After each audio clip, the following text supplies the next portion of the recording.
Jocelyn slips and Hudson tightens his grip on everything. Let us start with the boathouse, because what happens there this week is the kind of dramatically clean storytelling that this show does beautifully. One careless sentence in the wrong company changes everything. Hudson has been clear with Jocelyn from the start of their conversation this week. He came to Port Charles with a mission. He is not a person who walks away from unfinished business, and he has told her directly that he is not leaving until everything he came here for is resolved. The CEO situation is one piece of it. But the other piece, the one that has nothing to do with Jasper Jack's enterprises and everything to do with Delilah's baby, is the piece that has been driving Hudson's presence here since before anyone in Port Charles understood who he actually was. He knows the baby did not die. He bugged Ethan's hotel room in Oslo. He heard everything. He knows Ethan lied. He knows the baby is alive somewhere. And he knows Port Charles is the place to find the answer because Ethan was in Port Charles before he ran, and the adoption was arranged through connections that point back to this specific town.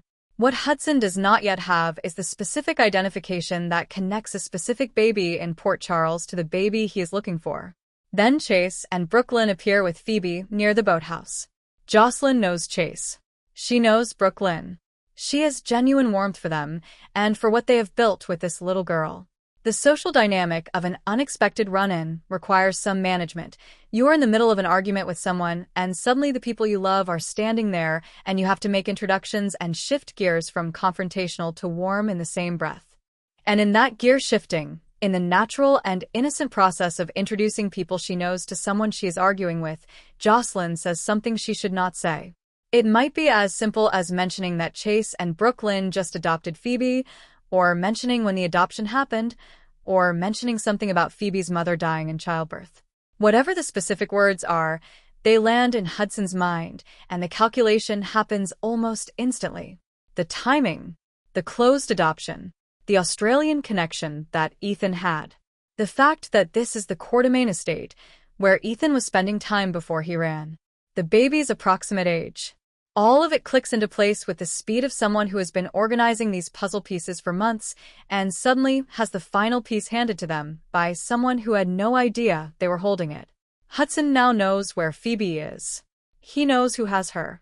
He knows that the adoption was closed, which means it was designed to be unfindable, and he knows it anyway. The people who should be most alarmed about this, if they knew it had happened, would be Brooklyn and Chase. Brooklyn has already clocked Hudson staring at Phoebe from a distance and had every maternal alarm fire simultaneously. She does not know that the staring man now has confirmation of what he was looking for. The protection she has been putting in place around Phoebe, the additional vigilance, the alert state she has been maintaining, is the right instinct. It needs to become more than instinct now. Jocelyn does not understand what she has done. She was making an introduction. She was being normal. That is what makes the mistake so genuinely terrible. It was not reckless or foolish in the way that deliberate mistakes are. It was the specific human act of saying appropriate things to the wrong person at the wrong time. There is also another possible version of this week's dangerous slip that operates on a completely separate track. Jocelyn and Trina are best friends. They have known each other long enough and deeply enough that Jocelyn knows Trina's world well, who is in it, who has been in it, who might have reasons to be paying uncomfortable attention. Quinn, who went to the same school and whose sudden reappearance around Trina has been suspicious, might be someone Jocelyn has some history with or connection to. If Jocelyn says something to Quinn, something about Trina's schedule, her location, her current situation, without understanding that Quinn might be exactly the wrong person to hand Trina's daily life to, the stalker situation becomes even more dangerous. Jocelyn is carrying information about Trina without knowing she is carrying it, talking to someone who might be using information about Trina in the worst possible way. One slip. Multiple possible consequences. This is going to matter. Jason tells Britt the news, and she is floored. Now let's talk about Jason and Britt, because this conversation has been building all summer, and Tuesday is when it finally happens. Jason has been making his rounds. He told Carly. He told Sunny. He is clearing the people who need to hear this from him directly rather than through Port Charles's extremely efficient rumor network. Britt is next. And what he has to tell her is the same thing he has told everyone else he has done. The mob life is behind him. He is not going back. But Britt is not Carly or Sunny. Britt's relationship to this news is different from anyone else's, because for Britt this announcement arrives entangled with a question about what Jason's future holds for the two of them. Carly's response was support and transition advice. Sunny's response was one of the most significant professional separations of his life, received with understanding. Britt's response is going to be more complicated because the personal stakes are higher.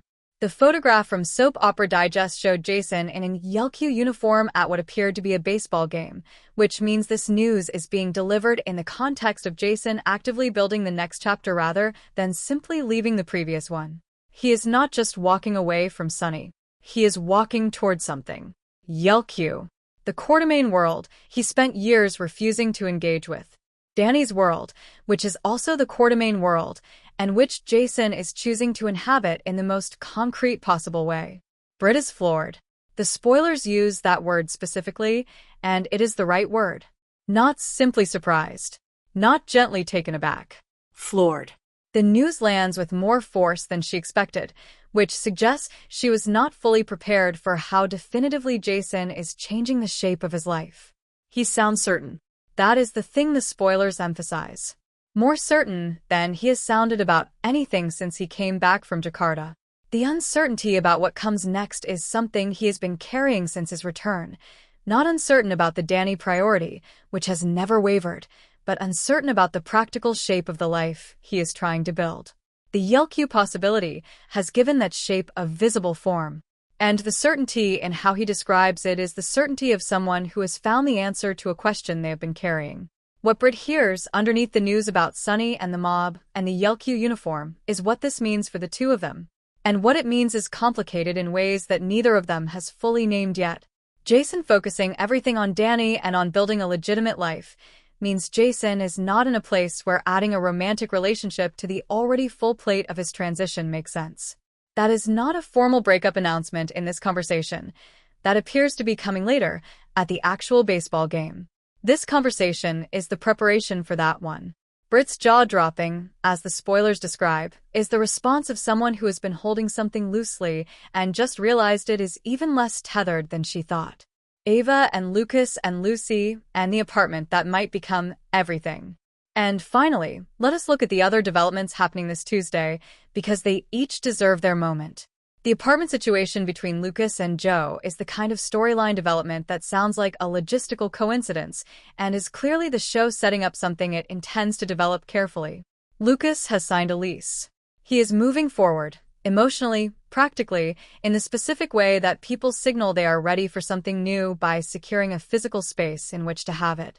Ava, who has been keeping an eye on Lucas with the specific concern of someone who genuinely cares about whether another person is okay, immediately wants to know what register to read this decision in. Is it celebration or bracing for something? And then Joe is apparently looking at the exact same apartment, with Lucy showing it to him and fully prepared to close the deal on the spot.